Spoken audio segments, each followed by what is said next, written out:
wanauza kwa majirani, wakikuja jioni wananunua. Zikiwa nyingi sometimes hata wanapeleka St. Joseph's. Managu, hiyo ndio mboga mzuri, inasaidia mwili sasa kuwa strong.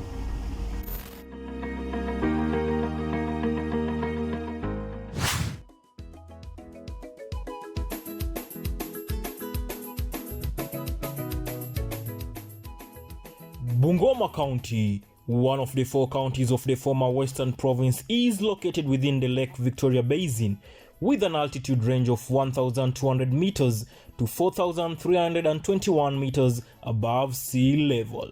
The county has several tourist attraction centers like Mount Elgon National Park, which is located 11 kilometers from Kitale town, straddling between the border of Kenya and Uganda.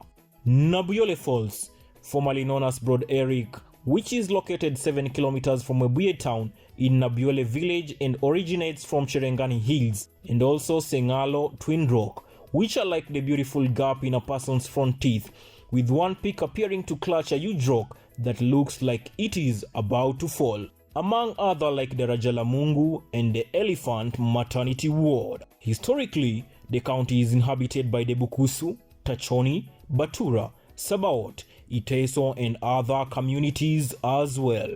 According to a report by the Kenyan National Bureau of Statistics, Bungoma County has a population of 1,670,570 persons. Male account for 812,146, female account for 858,389, and intersex account for 35 according to the 2019 census.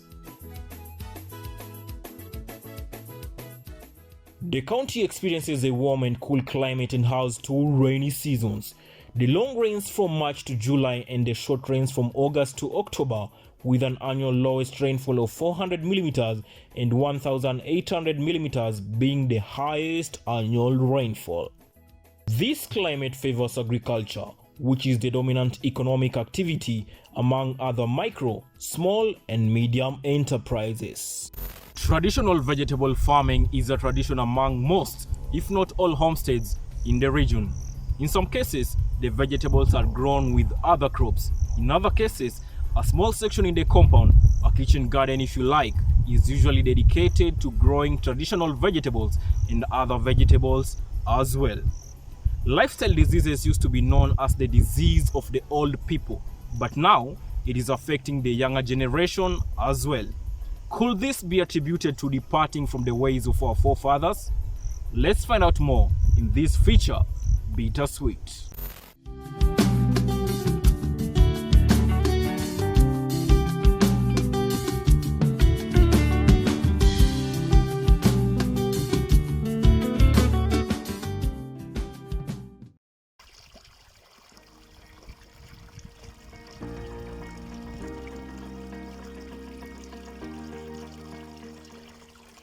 The sound of flowing water stream is usually therapeutic, and this welcomes us to an estate where farming, vegetable farming to be precise, takes place.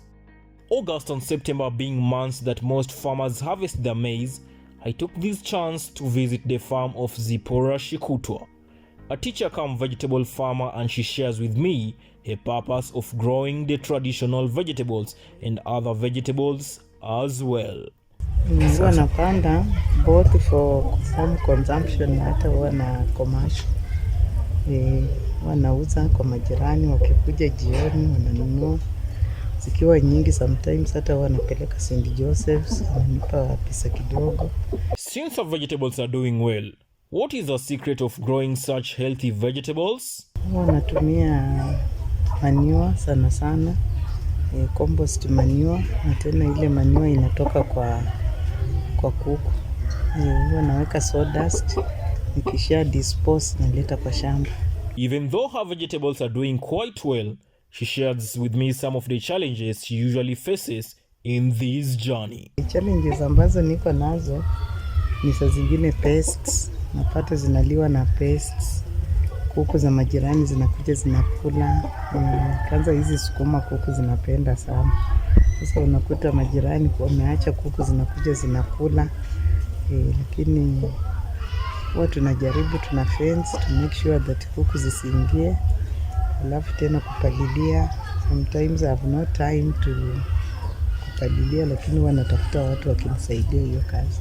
Despite sukuma wiki being the most common vegetable in almost every household, it is not her favorite, but she grows them among other vegetables. Apart from sukuma, pia napanda managu, sucha, ambayo pia huwa napenda kula myself. I don't like hata sukuma. Sasa huwa sinunui mboga. As for myself, wanachuna tu hapa. Tena kuna watu wakikuja wananunua. Frying food is one method many use when preparing their meals, but Zipporah shares with me how she prepares her traditional vegetables. Ziko, yani aziko, ukitaka you can even cook and eat hata bila kukaanga na mafuta. So they are not very expensive. Hatuhitaji nyanya, kitunguu, naweka tu pengine maziwa na makula. Even though the current generation takes pride in eating junk food and fries, and many see traditional vegetables as archaic and bitter, she advises the people, especially the youth, to go back to the drawing board and eat the food that our great-grandparents ate. Just advise them that you embark on this tradition. They are more nutritious. They are even, ukiziangalia unakuta ya kwamba ziko na more nutrition kuliko hizi zingine zenye watu wanapenda. Just like Zipporah, Sanilitat also grows traditional vegetables, and she too does use chicken waste for growing her vegetables. Kwa upande wangu, mimi natumia mbolea ile ya kuku. Ingia hapo ndani utaona nimepanda, ninafuga kuku. Mimi hizi mboga zangu mimi situmii hiyo mbolea ya duka. Vile unaziona hivi zimenawiri, ni mbolea ya kuku. Traditional vegetable farming too has some challenges as well. What are some of the challenges she faces as a traditional vegetable farmer? Hasara ya kwanza ni kuku. Vile nilikuambia hapo mwanzo, mimi ni mkulima wa kuku. Kuna wakati naweza fungulia kuku, wakiingia hapa kwa shamba wanaharibu hiyo mboga. Faida ingine ni wadudu. Kuna wadudu ambao huwa wanaingilia kwa mboga. Usipotibu haraka, mboga itaharibika. Hasara ingine yenye huwa ninapata soko. Mboga imefika kiwango cha kupeleka sokoni, lakini soko hakuna. Na ukigawia watu, unapata saa zingine ni hasara kwako juu umenunua hiyo mbegu, kupalilia saa zingine umetumia effort, pengine umelipa mtu wa kupalilia, sasa badala ikuzalishie ni kama inakupatia hasara. Some of the pests that affect traditional vegetables include leaf miners, aphids, thrips, cutworms, armyworms, cabbage loopers, beetles, caterpillars, armworms, and hornworms as well. According to a research on utilization and medicinal value of indigenous leafy vegetables consumed in urban and peri-urban Nairobi, some of the reasons people do not consume traditional vegetables included prohibitive costs, not knowing how to cook them, especially for vegetables from other tribes, and lack of knowledge of the correct choices of food. I had an interview with Nurse Julie Namisi, and she puts things in perspective about the traditional vegetables. Thank you very much, Nurse, for speaking to me about the traditional vegetables. What are some of the benefits of taking the traditional vegetables? Thank you. We have several types of traditional vegetables. E.g., we have pumpkin leaves, sucha, so most people call it managu. We also have miro, we have kunde. All these have got their benefits. E.g., pumpkin leaves, they are rich in iron. They also isn't digestion. They are easy to cook, and they have a lot of water in them. For vegetables like sucha or managu, they also have a lot of iron in them. They also isn't roughage, and they have a lot of protein in them. For vegetables like miro, they are easy to cook, and they have a lot of water. Still, in fact, they take a short time while cooking, and they also strengthen the bones. Kunde is also rich in calcium, easy to boil, and it also takes a shorter time while cooking, and is also rich in iron and has a lot of refuges. In this current generation, as I've just mentioned, they like things which appear attractive. There has been a rise of lifestyle diseases like cancer, diabetes, hypertension, high blood pressure, and even something that is shocking, even among the young people below 35 are having these diseases. Could it be because you have left the ways of our great grandparents of using the simpler methods of cooking and sticking to the traditional vegetables? Could it be that we have left this way, and that's why we are facing this kind of a pandemic of these lifestyle diseases that we are having? It's true. These junk foods, like what you have just mentioned, are now the main cause of this disease that we've just said. So vegetables like miro is the best. In fact, it normally drains some fats from our bodies because we add that distilled water where we got it from the maize cobs. So our children should be advised, and we should just talk to them and tell them the truth about the benefits of using these traditional foods.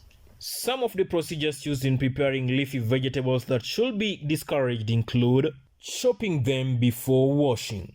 This leads to loss of water-soluble vitamins, which include vitamin B complex and vitamin C. After washing, the color of water is usually green, indicating the presence of nutrients. Repeated boiling. Boiling the vegetables at high temperatures for a long time also destroys vitamin C. Addition of sodium carbonate, which is also known as magadi. While sodium carbonate helps to tenderize the vegetables and helps them to retain their original color, vitamin B complex, namely vitamin B1 and B2 and niacin, are lost in the process. Wekesa Hamala is a young man who likes traditional vegetables, and he shares with me the benefit he has seen from consuming the vegetables.